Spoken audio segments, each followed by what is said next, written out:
¿dónde está metido? Tierras Altas. Buenos días. Bienvenido. ¿Me escuchan bien? Perfectamente. ¿Cómo están? Estábamos bien hasta antes de leer todo esto. Óigame, antes de entrar en materia, Ricardo Lombana ya pasó por la experiencia de ser candidato a la presidencia de la República en la vuelta pasada.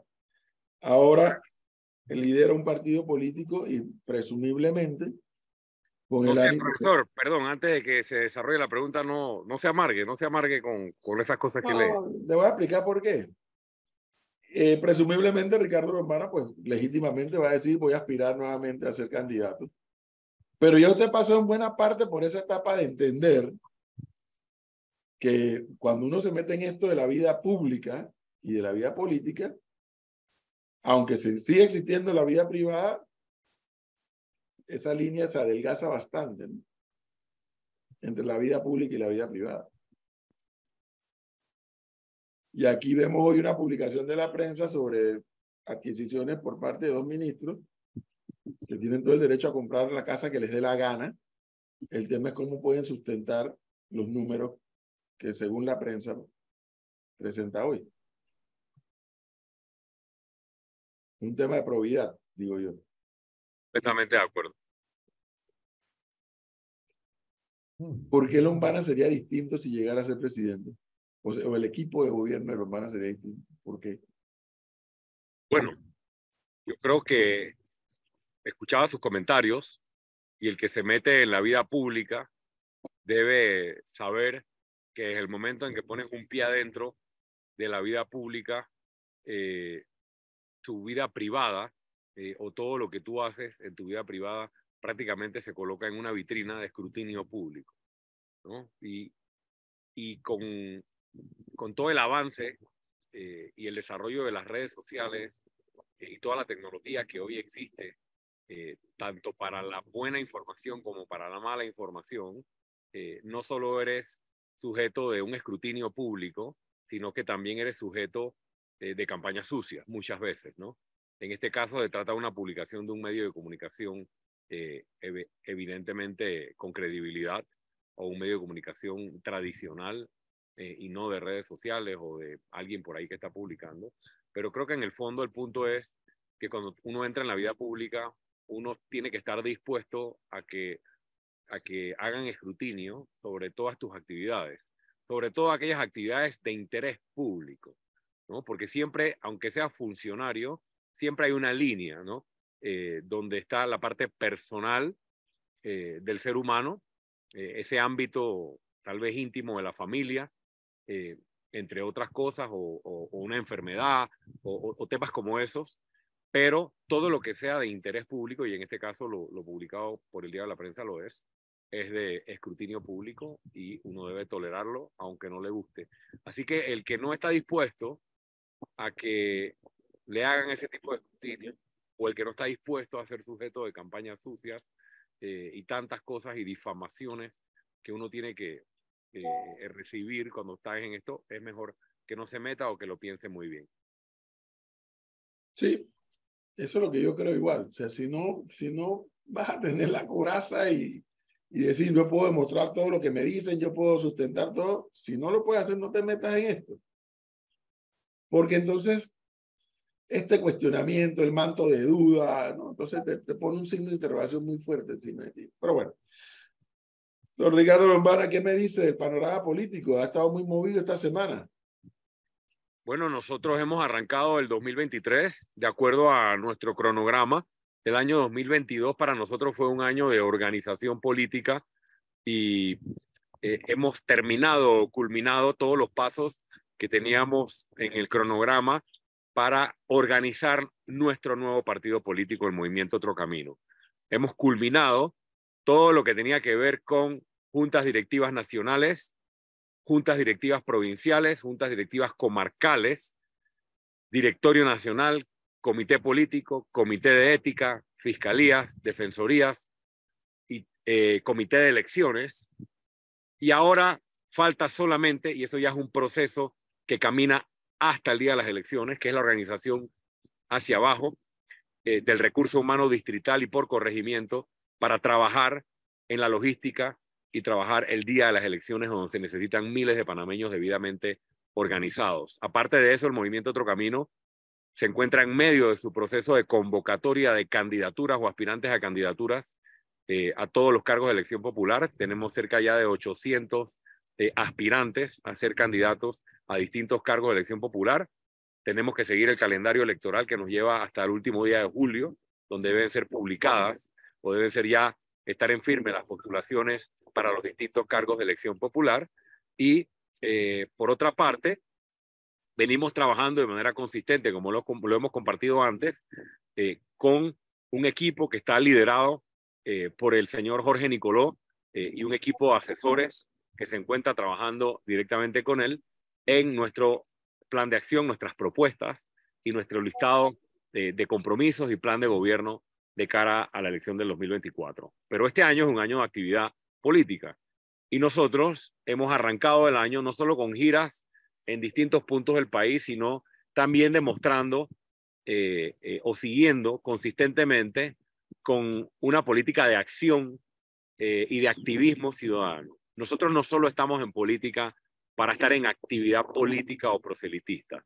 O sea, yo no he dejado de ser, y muchos de los que estamos en el Movimiento Otro Camino no hemos dejado ni vamos a dejar de ser activistas y ejercer nuestro liderazgo ciudadano. Y así como lo hemos hecho desde que estamos en actividad política, con distintas acciones en distintos momentos, el tema de los desfalcos en el deporte, con 9 diputados denunciados penalmente, cuando el Consejo de Gabinete también aprobó ilegalmente la utilización de préstamos para gastos operativos, que fuimos a denunciarlo a la Corte, toda la actividad que tuvimos en torno a la renovación del contrato de Panama Ports, el tema de la solicitud de estados financieros que nunca habían sido publicados en la Caja de Seguro Social y muchas otras acciones que han traído sus resultados en beneficio de la ciudadanía. Ahora hemos emprendido una acción que va en línea con nuestra visión política.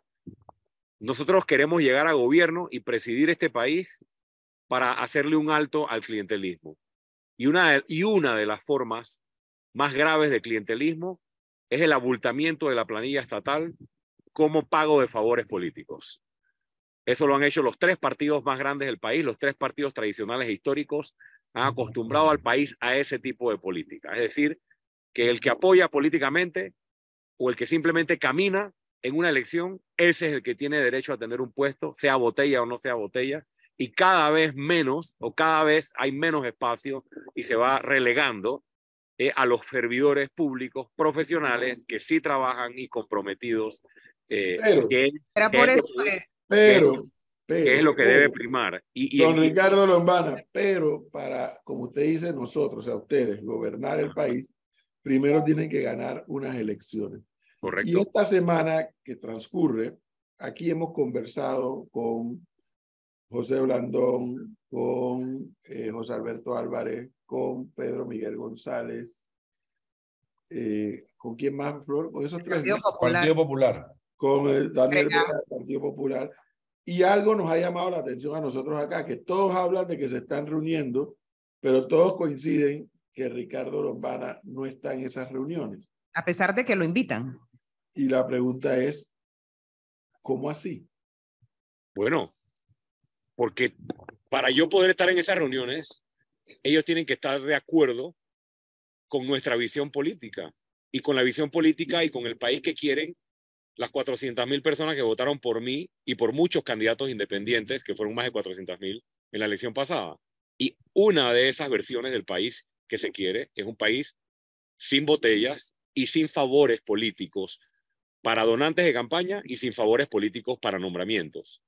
Y como el director de la Caja de Seguro Social en una entrevista dijo que recibía cartas de diputados pidiéndole nombramientos, y el hijo del diputado Benicio Robinson es el director de asesoría legal de la Caja de Seguro Social con $6,000, entre tantas otras cosas alrededor de este diputado, y hay miembros de la Junta Directiva que confiesan que nunca lo han visto por la institución.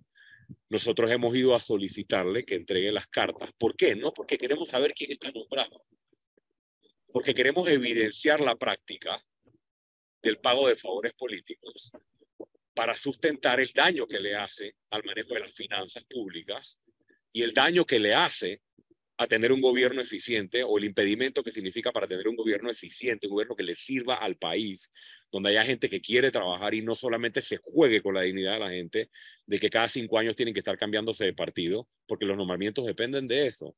Entonces, sí, yo he sido invitado a algunas de estas reuniones que se han dado, y yo he sido claro en decir, primero, que me parece prematuro toda esta avalancha y toda esta presión que se está recibiendo, como si las elecciones fueran mañana. A mí me parece que es irresponsable, y esta es mi opinión. O sea, escuchar a candidatos presidenciales hablando de quién debería ir a la cabeza o cómo se va a definir quién va a la cabeza de una alianza, cuando aquí hay una población con el agua hasta el cuello. O sea, no me parece responsable. Eso no significa que no se puede no se puede hablar de los problemas del país.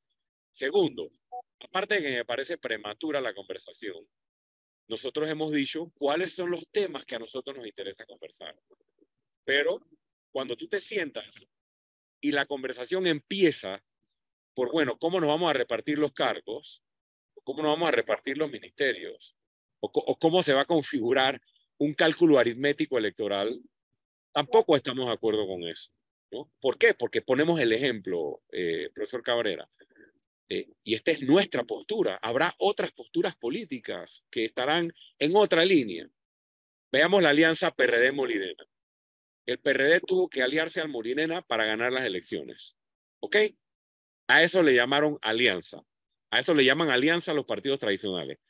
¿Qué recibe el Molinena a cambio de la alianza? Le regalan la Lotería Nacional de Beneficencia para que 4 bellacos la expriman, ¿no? Y hagan negocio a costa de una institución que le pertenece a todos los panameños. ¿En qué beneficio al país ese tipo de alianza? Yo no estoy de acuerdo con ese tipo de conversación. Además, hemos puesto sobre la mesa que queremos hablar sobre cómo vamos a detener las prácticas corruptas, cómo vamos a detener el pago de favores y el abultamiento de la planilla por favores, cómo vamos a darle un giro a este país para que se premie el mérito y no sea la inscripción en un partido político lo único que valga para que la gente pueda salir adelante. ¿Cómo vamos a recortar miles de millones de dólares a lo largo de 5 años de un presupuesto general del Estado que dedica en gastos operativos, que muchos son para sostener aparatos clientelistas y que deben ser para prioridades nacionales? Yo no lo he visto a ninguno de ellos hablando de esto. Solo los escucho hablando de cómo van a hacer para ganarle a Martinelli. Las elecciones son el 5 de mayo del 2024. Los cálculos aritméticos y la configuración de alianzas electorales me parece que no ocurre ahora. Y por último, sobre este tema, nuestra alianza natural, obvia, es con los grupos independientes, porque nosotros venimos de allí. Nosotros tenemos en el eje, en el núcleo del movimiento Otro Camino, muchos ciudadanos que apoyaron el movimiento independiente Otro Camino, liderado por mí desde hace 5 años y medio, 6 años. Entonces, ese es nuestro enfoque ahora, consolidar y buscar la consolidación de un bloque independiente. Y es allí donde está nuestra alianza de muchísimos panameños que tenemos una visión de país. Siento una presión y una desesperación prematura, tanto de Rómulo Rux y de José Isabel Blandón, por tomar decisiones ahora, en este momento, y prácticamente estar dispuesto a todo en este momento. Y yo creo que esa desesperación viene producto de sus escenarios políticos. Por un lado, un panameñismo muy debilitado, con un candidato muy debilitado, y por otro lado, un Rómulo Rux que no se sabe si va a ser candidato presidencial de su partido. Evidentemente necesitan consolidar algo de manera apresurada, y el país no está pensando hoy en alianzas políticas. Esa es un poco la postura nuestra, y sí hemos sido invitados a algunas de estas reuniones, y hemos dicho, cuando se quiera hablar de estos temas, con mucho gusto estaremos presentes. Pero cuando la conversación es sobre repartición o para tomarse una foto en un almuerzo, en una reunión social, simplemente el movimiento Otro Camino no está. Y eso no quiere decir que uno es intransigente, porque también escucho, Edwin, no, que Lombana es intransigente. No, no, no. Intransigente seré si llega el 5 de mayo de 2024 y no hice alianza con nadie, ni con los independientes, ni con nadie. Ese día, y para eso falta bastante, usted puede hacer su juicio. Nosotros estamos dispuestos a hacer lo que sea por este país. La vez pasada estuvimos dispuestos a hacer lo que sea por lograr la alianza entre los candidatos de libre postulación a la presidencia. Y estaremos dispuestos a hacer las negociaciones y los acuerdos que garanticen que este país siga una vida democrática en su momento. Y también, para terminar, escucho a veces que nadie gana solo. Y Lombana piensa que puede ganar solo. Pero es que yo jamás he planteado que quiero ganar solo, ni que pienso que puedo ganar solo. Simplemente pienso que es muy prematuro y que no estoy de acuerdo con lo que ellos promueven para el país hoy. Ellos pueden cambiar su postura, ellos pueden hacer sus depuraciones, ellos pueden partir sus intereses en varios grupos. Por ejemplo, si hay un grupo del panameñismo que está dispuesto a hablar con Benicio Robinson, no estoy, ni voy a estar, jamás, en una alianza con personas que deberían estar presas por robarle los dineros al pueblo. Ahí sí soy intransigente. Eso sí no es negociable. Entonces, eso no es intransigencia. Eso es no defraudar principios y razones por las cuales me metí en la política. Si hay un grupo del panameñismo que no está de acuerdo en pactar o hablar con Benicio Robinson ni con Martinelli y que sabe que el país hay que limpiarlo de corrupción, de clientelismo y atender a la población en sus expectativas de trabajo, salud, educación, seguridad, allí hay mucho espacio para conversar.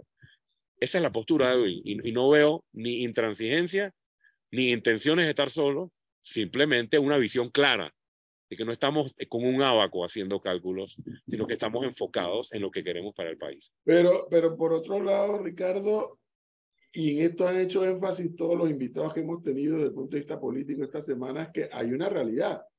Y es que el cronograma del código electoral ya comenzó a andar. Y hay una serie de fechas que ya están allí planteadas y que hay que ejecutar y que hay que cumplir con ellas. Si es así, y apenas hoy es 25 de enero, pero si las elecciones fueran mañana, entonces aquí estaríamos en presencia de Lombana corriendo por un lado, una posible alianza por otro lado, el peor escenario para mí, que Martinelli sea candidato en este país y el candidato del PRD. Yo creo que no hay que hacer mucho esfuerzo para saber cuál va a ser el resultado. ¿Cuál va a ser el resultado? Martinelli gana sin gastar plata.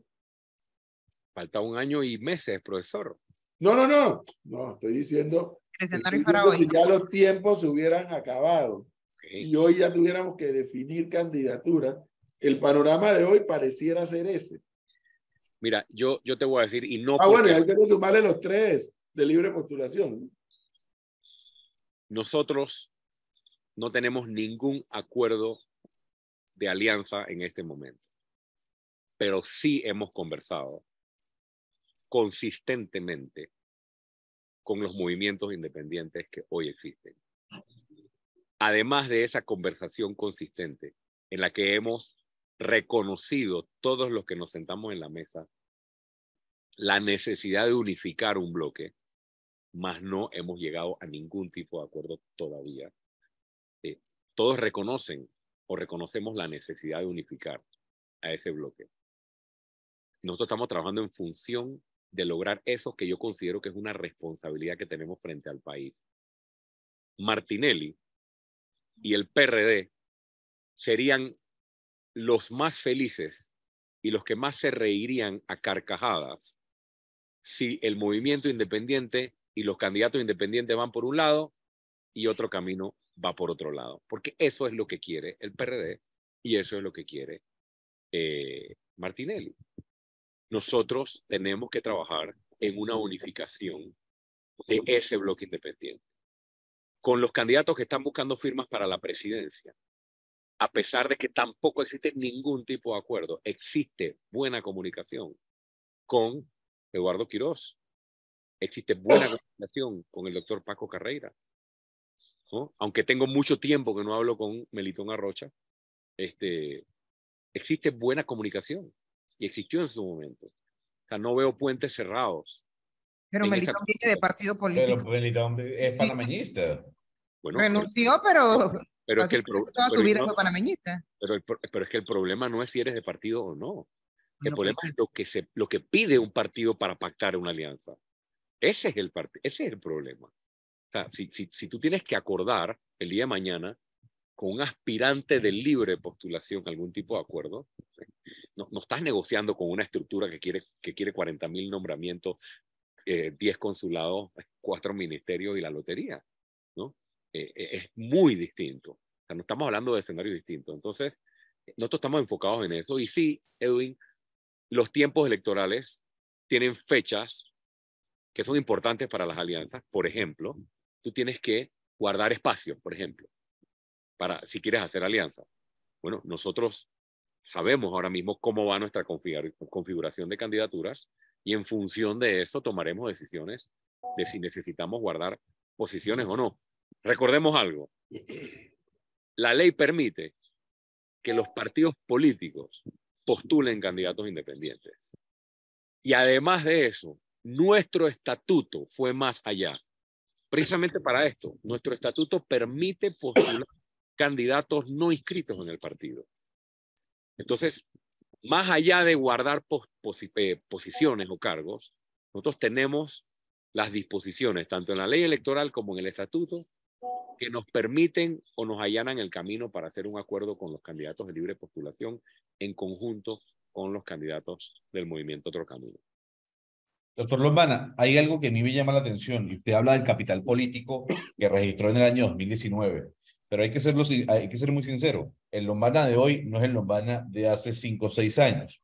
Incluso entendería yo que sería irresponsable pensar que uno cuenta con ese capital político que obtuvo en las elecciones pasadas.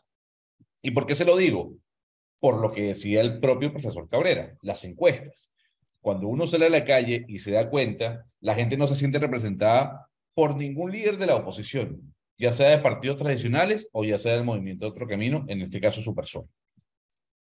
La gente hoy en día tiene una cantidad de problemas que usted ha nombrado, pero la gente también quiere un cambio drástico de gobierno y estamos a 1 año y medio. No le queda absolutamente nada a este quinquenio del presidente Laurentino Cortizo.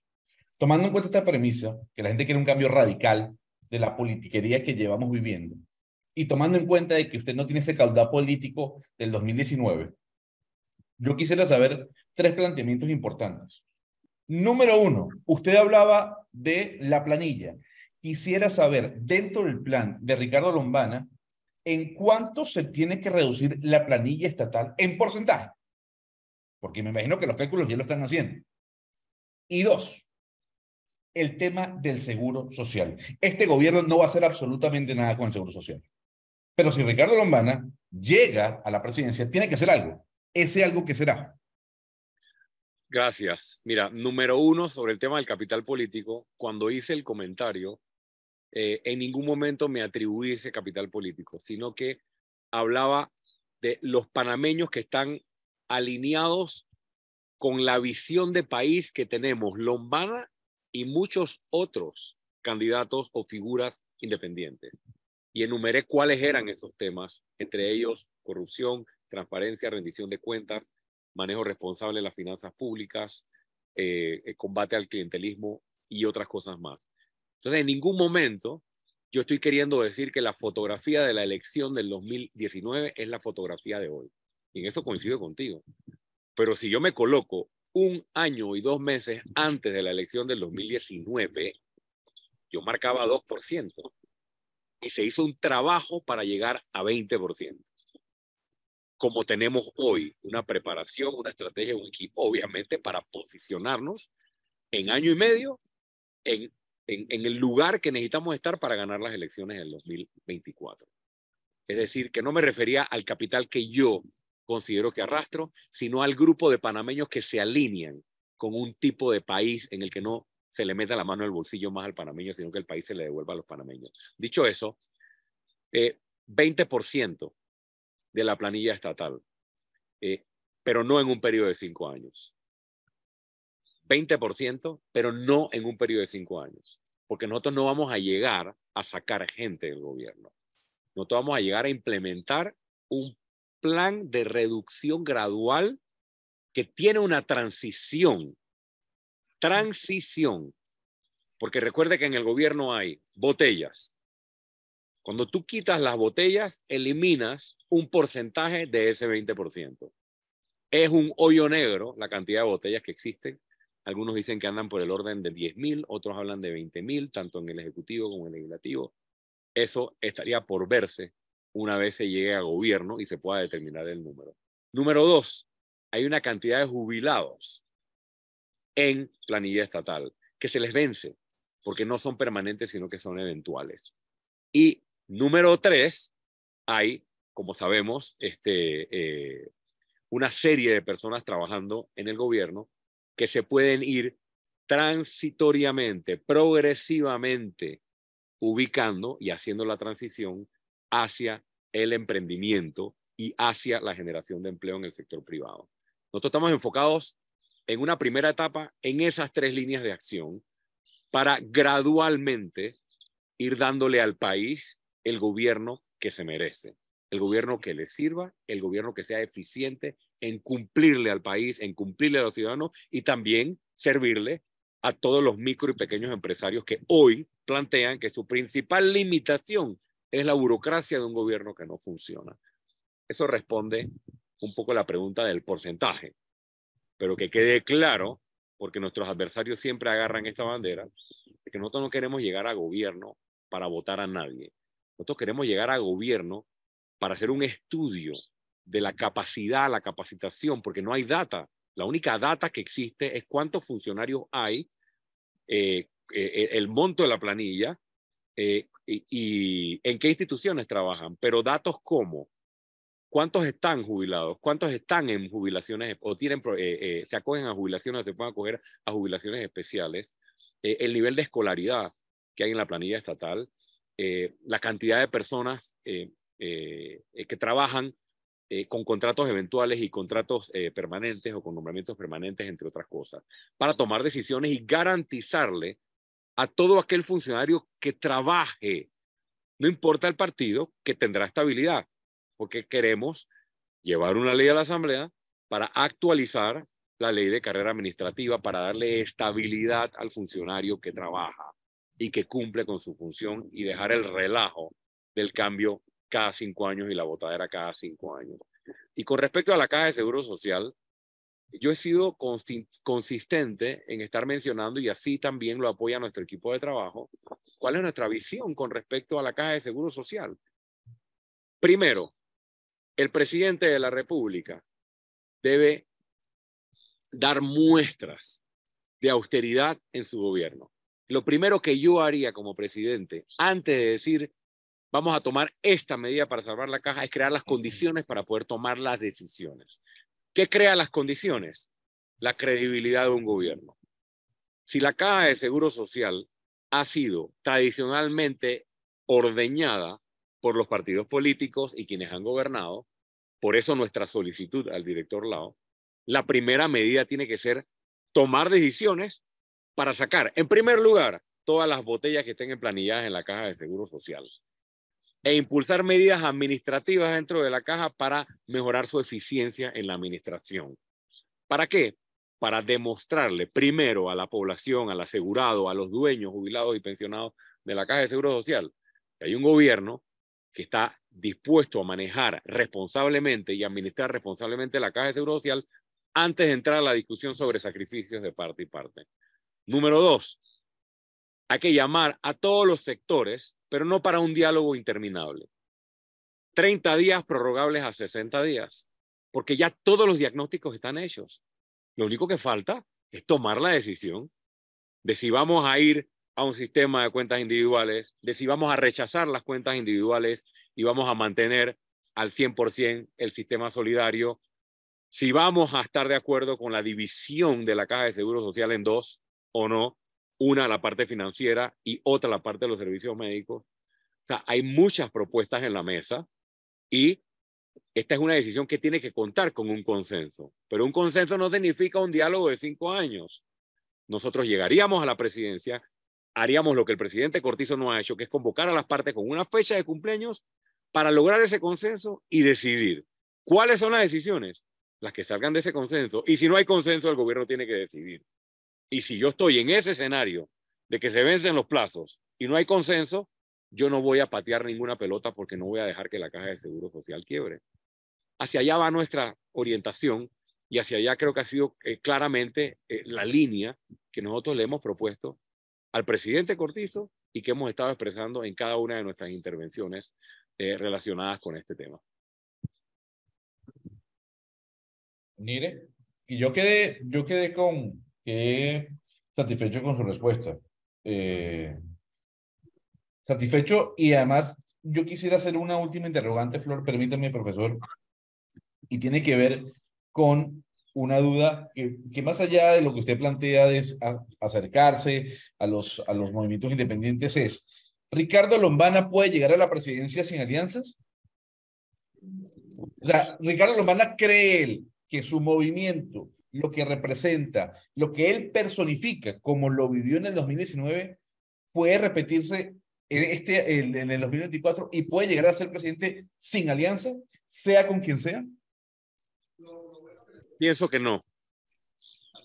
Pienso que no puedo llegar a la presidencia solito, como un Don Quijote hace 4 años.